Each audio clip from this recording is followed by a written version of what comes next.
Where can I go from your spirit? Any place that I choose to go, you're already there. And if I go to the heavens, rise on the wings of dawn, if I settle by the sea, I know your hand is always there to guide me. You are there. You are there. You are there. You are there.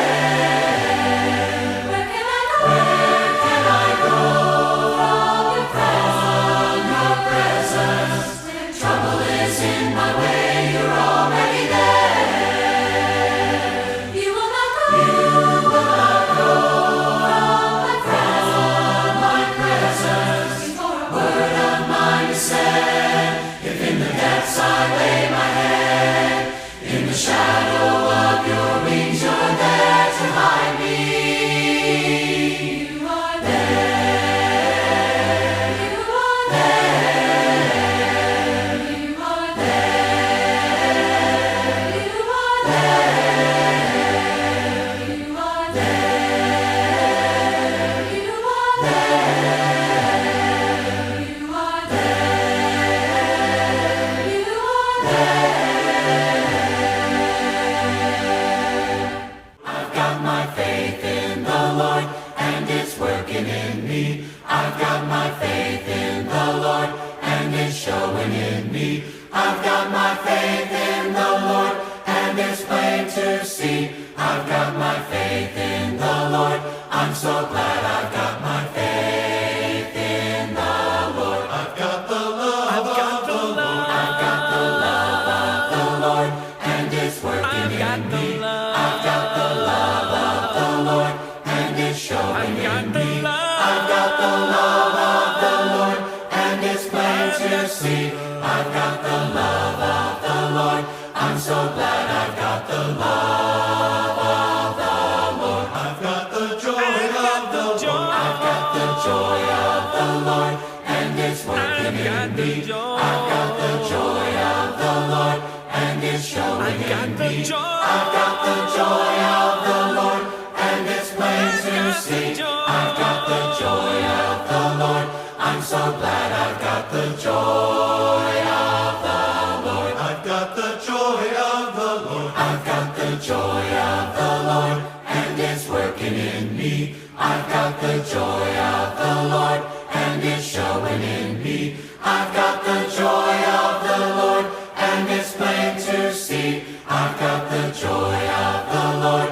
I'm so glad I've got the joy of the Lord. I've got my faith in the Lord. I've got my faith in the Lord, and it's working in me. I've got my faith in the Lord, and it's showing in me. I've got my faith in the Lord, and it's plain to see. I've got my faith in the Lord. I'm so glad I've got my faith in the Lord. I've got the love of the Lord. I've got the love of the Lord, and it's working in me. I've got the love of the Lord, and it's showing in me. I've got the love of the Lord, and it's plain to see. I've got the love of the Lord. I'm so glad I've got the love of the Lord. I've got the joy of the Lord. I've got the joy of the Lord, and it's working in me. I've got the joy of the Lord, and it's showing in me. I've got the joy of the Lord, and it's plain to see. I've got the joy of the Lord.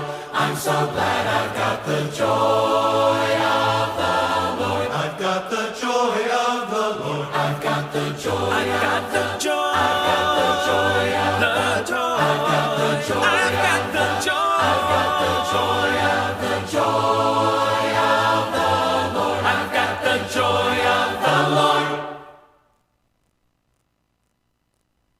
You are there. The steadfast love of the Lord never ceases. His mercies never come to an end.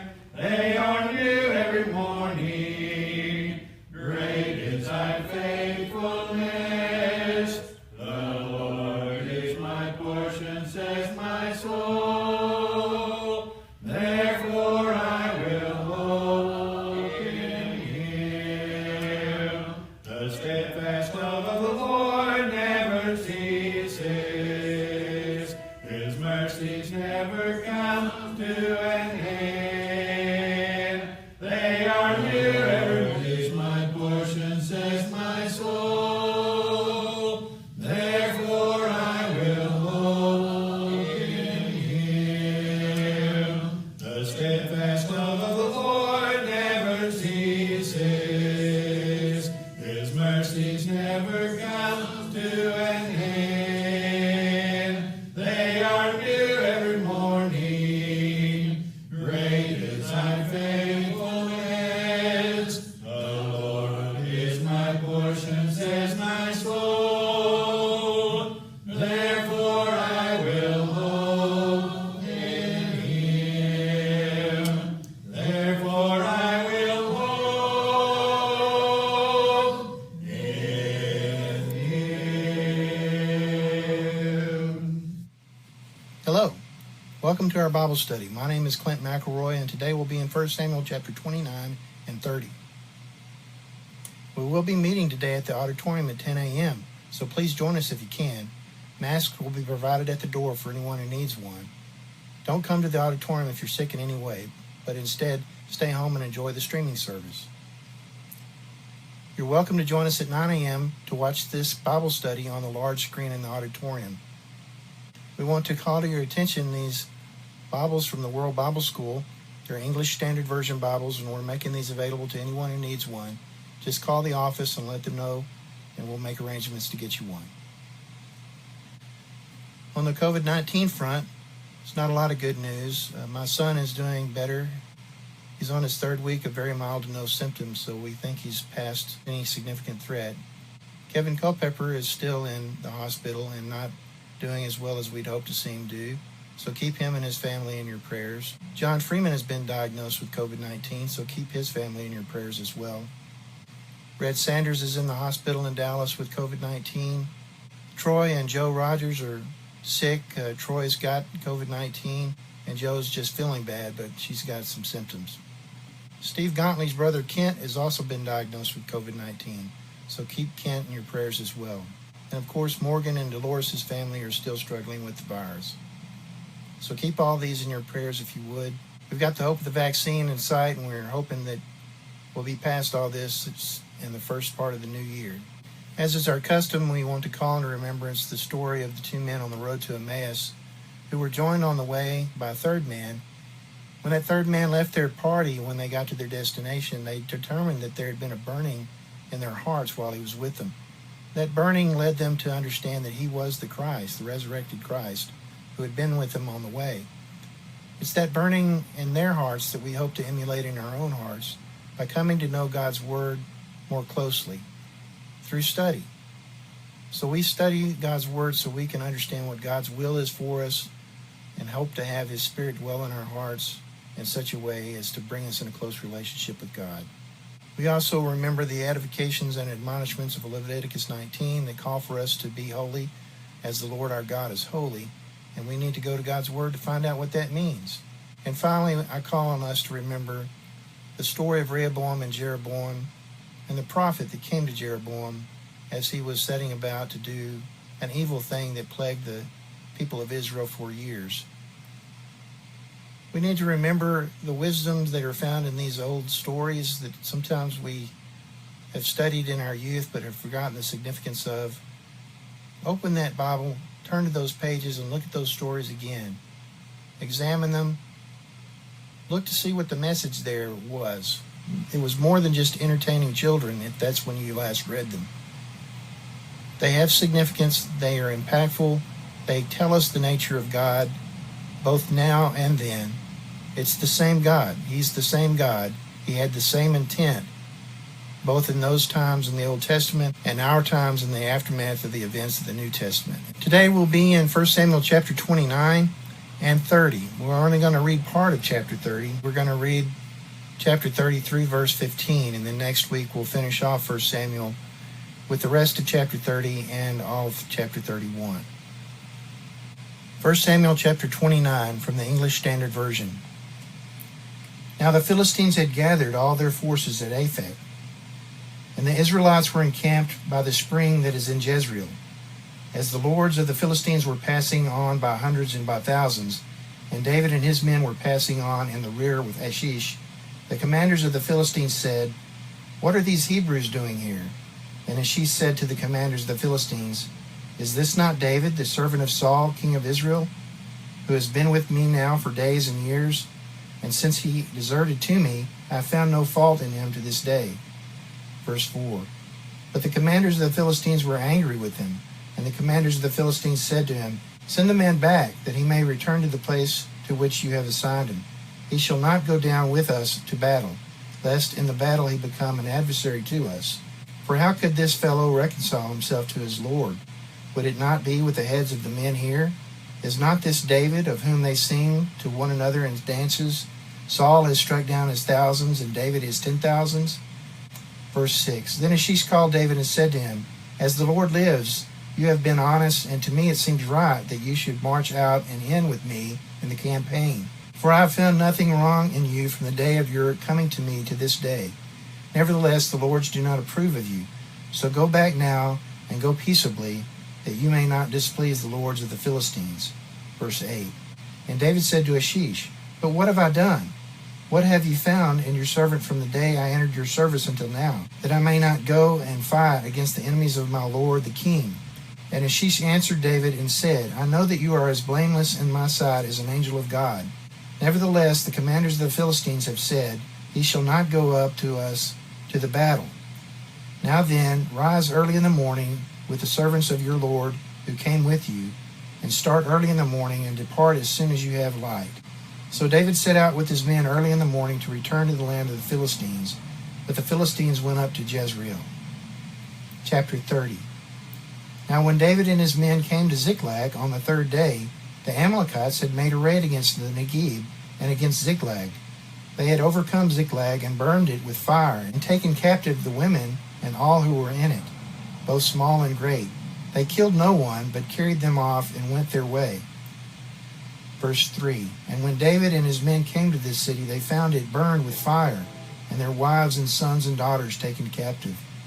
Then David and the people who were with him raised their voices and wept, until they had no more strength to weep. David's 2 wives had also been taken captive, Ahinoam of Jezreel and Abigail the widow of Nabal of Carmel. Verse 6. And David was greatly distressed, for the people spoke of stoning him, because all the people were bitter in soul, each for his sons and his daughters. But David strengthened himself in the Lord his God. Verse 7. And David said to Abiathar the priest, the son of Ahimelech, Bring me the ephod. So Abiathar brought the ephod to David. And David inquired of the Lord, Shall I pursue after this band? Shall I overtake them? He answered him, Pursue, for you shall surely overtake and shall surely rescue. Verse 9. So David set out, and the 600 men who were with him, and they came to the brook Besor, where those who were left behind stayed.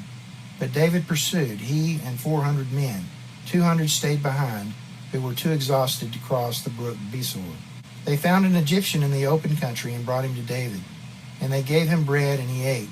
They gave him water to drink, and they gave him a piece of cake of figs and 2 clusters of raisins. And when he had eaten, his spirit revived, for he had not eaten bread or drunk water for 3 days and 3 nights. And David said to him, To whom do you belong, and where are you from? He said, I am a young man of Egypt, servant to an Amalekite, and my master left me behind because I fell sick 3 days ago. We made a raid against the Negeb of the Cherethites, and against that which belongs to Judah, and against the Negeb of Caleb, and we burned Ziklag with fire. And David said to him, Will you take me down to this band? And he said, Swear to me by God that you will not kill me or deliver me into the hands of my master, and I will take you down to this band. And we'll stop there. Okay, so last week we studied chapter 28, and the first part of chapter 28 is a brief sub-story about David and Achish, whereby Achish has found David so favorable as to make him his bodyguard for life. And certainly that was not a wise move on Achish's part. In verse 3, we go on into the story of how Samuel had died, and Israel had mourned for Samuel and buried him in Ramah. And Saul had put out the mediums and necromancers, or the witches and fortune tellers. And the Philistines were assembling to make war against Israel, so he was quite worried, and he wasn't getting any information from the Lord. He couldn't get any information from the Lord either by dreams or by the Urim or Thummim or by the prophets. So Saul said to his servants in verse 7, "Seek for me a woman who is a medium, that I may go and inquire of her." The servants immediately knew of one who lived in Endor. Just as a footnote, we commented last week about Endor being used as a cultural reference in Star Wars, Episode 6, but someone also brought to my attention the name of the mother of Samantha in Bewitched was Endora, and I had not considered that the origins of that name might also be rooted in this story. Saul disguised himself and put on other garments and went out to meet this medium. When he met the medium, he immediately asked her if she would do this thing for him. She responded, "Surely you know that Saul has put out the mediums and necromancers, and that you're asking me is a death trap. You're asking me to do something that I will be stoned to death for." But Saul swore to her that she would not be punished, and he swore by God's name, which was not, again, something he should have done. The woman said, "Who shall I bring up?" And he says, "Samuel." And at that moment, she cried out with a loud voice. And to me, I really didn't get into this too much last week. To me, this is an apparent indication that she was a charlatan as a medium. She was not someone who had truly divined any spirit before this point. She did not recognize the situation that was unfolding before her as a process of mediation. She was a stranger to this phenomenon, and it scared her when she saw this spirit rise up. And she claimed that there was a God coming up out of the earth. And he said to her, "What's his appearance?" And she described him as an old man wrapped in a robe. Saul knew that this was Samuel, and she knew that this was Saul at this point. Everybody knew who everybody was at this point. Samuel, who was truly there, said to Saul, "Why have you disturbed me by bringing me up?" And Saul answers, "Well, I'm pretty scared, and I'm not getting any word from God." And Samuel says, "What do you expect? God is your enemy. You've become an enemy to God. God has taken the kingdom from your hand and has given it to your neighbor David. And not only that, tomorrow you're going to join me, you and your sons will join me where I am. And the Philistines will take Israel." Saul fell on the ground as soon as he heard that, and apparently the seance was over. And he was stricken, and the woman came to him, and I think she was both concerned with his health and also concerned that he was dying there in her home. She was terrified, and she saw that he was terrified, and begged him to take some food. And between her and Saul's servant, they convinced him to eat some food, and he got up and left.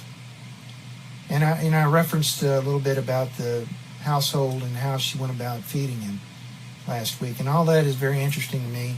And there's a whole host of things there that you could get sidetracked on about witchcraft and the power of this medium and Saul's disposition and all of those things. And they are important, but they're not as important as the despair that Saul had in reference to being left behind by God. There's nothing I can imagine worse than having known the blessings of God and then losing those things. And that's the message that we're to take to the world.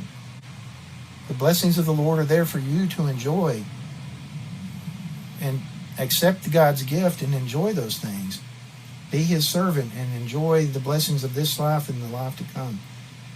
Saul didn't have that. He was not going to be able to enjoy his life. And I don't know what comes after a curse in this life, when you're being judged by God in this life, what comes in the afterlife.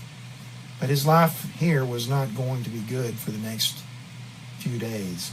That basically brings us to chapter 29, and we're back here talking about David amongst the Philistines. So David is, again, with the Philistines. He's been with them for a year and several months. And the lords of the Philistines were gathering to make war against Israel. They were going to go up against Jezreel. And Achish is there with David, and they're in the rear echelon, having made David his bodyguard. He was his personal guard along with Achish. And the commanders of the Philistines, they didn't like that at all. They were tactical people. They understood the significance of having to fight a two-front war. You don't want to go into a battle facing an enemy at the front and then have one appear behind you. So they understood the threat. They understood David was a threat, even though Achish did not recognize that. And they told Achish to send David back to his place in Ziklag. So Achish makes excuses to David. David responds, why? Why can't I go up with you? And I don't know what was in David's heart, what he thought he would do when he came against Israel. If he intended to rebel against Achish and the Philistines at that point and fight for Israel. The Philistine commanders understood that that would be a perfect way for him to reconcile himself with the Israelites if indeed he was compromised with them. So he had no choice but to obey Achish's wishes here. His direction wasn't necessarily his wish, but his direction for him to go on back home.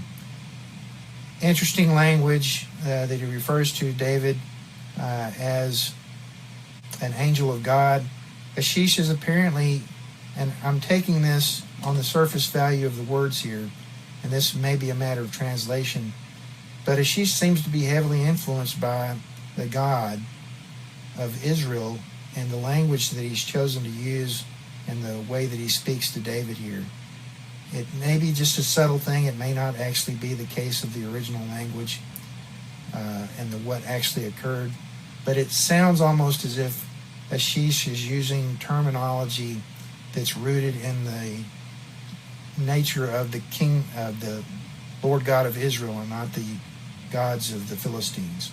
Reading through it, it sounds almost like he's using that kind of language, and that's an interesting thing to think that in a short period of time David could have influenced a leader of the enemies of God and the people of God to be mindful of the God of Israel. And that brings us to chapter 30. So David's heading back to Ziklag. When he gets there, they find Ziklag is burnt to the ground, and that the Amalekites have made a raid against Ziklag and have taken everyone. It says that they had not killed anyone, but they had in fact taken away everyone and all the spoils of the city.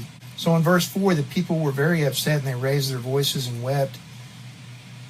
David also was upset because his family was also taken, Ahinoam of Jezreel and Abigail, the widow of Nabal of Carmel. So David was upset, and not just about that, because the people were also getting very disturbed with him, getting very upset with him, and threatened to stone him. There was talk of stoning him because of what had happened. But David, it says, David strengthened himself in the Lord his God. David said to Abiathar the priest in verse 7, hey, bring me the ephod. So they inquire of God, shall we pursue or shall we overtake him if we do pursue? And it says in verse 8, he answered, meaning God answered, pursue, for you shall surely overtake and shall surely rescue. So David set out with the 600 men, and they rode for a while to this brook, crossing where they were going to have to cross a brook, Besor, and 200 men were apparently too tired or too exhausted or possibly too old to cross safely at that point. So they stayed behind with, it didn't say here with the baggage, but later on we understand that they stayed with what baggage the men had with them. And the 400 pursued without the load of the baggage in tow across the brook and after the party that had taken their families and property. They found an Egyptian in the open country and brought him to David, and he was apparently quite sickly, and they gave him bread and some water to drink, and then they gave him some figs and some clusters of raisins. And when he'd revived a bit, they asked him, to whom do you belong? Because apparently they understood that he was a slave. And he says, I'm a young man of Egypt, servant to an Amalekite. My master left me behind because I fell sick 3 days ago." So the Amalekites were moving fast, and they didn't have time to mess with someone who was going to slow them down. So he cut loose this young Egyptian slave boy. The Egyptian continues saying that they'd made a raid against the Cherethites and against that which belongs to Judah and the Negeb of Caleb, and burned Ziklag with fire. So he tells the whole story of what the Amalekites had done. So David said, "Hey, will you take us down to this band?" And the Egyptian says, "Swear to me by God that you will not kill me or deliver me in the hands of my master, and I'll take you down to this band. You take care of me, and I'll take care of you." So it's a kind of a brief story covering a lot of a little tedious information. Seems that all the Philistines were not as impressed with David as Achish was, and understandably so. Their concerns were absolutely true. I would not have trusted David either if I had been them. You don't trust an enemy like that in that way. I mean, if you ever begin to trust an enemy with this degree of familiarity, you're honestly, you're going to be doomed to failure. There's bad things going to ensue. You have to take care to be careful about how you trust people. And the Philistines certainly understood this better than Achish did. But to his credit, what credit you can give an enemy of God, he did finally concede to the demands of his leaders, his military leaders, and sent David back. David, on the other hand, is another great story of his character, his willingness to ask God first before he goes and does something. He looked into what God would have him do before he made a rash judgment and a rash action to pursue these men who had raided their homes and taken their families. And we're going to see that he uses tremendous wisdom even still as this story resolves itself in the end of chapter 30 next week. It's a lot of really kind of practical information and not so much of the other kind of things that we look for from time to time, spiritual guidance or anything like that. But just as a matter of practice, it's always good to go to God first. That's a good spiritual lesson to take from the passage. It's a good thing to do. It's always good to consider the feelings of others. And if you feel threatened by people, turn to God. Strengthen yourself in the Lord. Look to God for direction. Look to God for wisdom, and He will make your path straight. I hope you found a word of encouragement or admonishment in the lesson this week. We will be meeting today at 10 a.m., so please come if you can. If you can't because you're sick in any way, please stay home and enjoy the streaming service. God bless. Have a great week. Merry Christmas.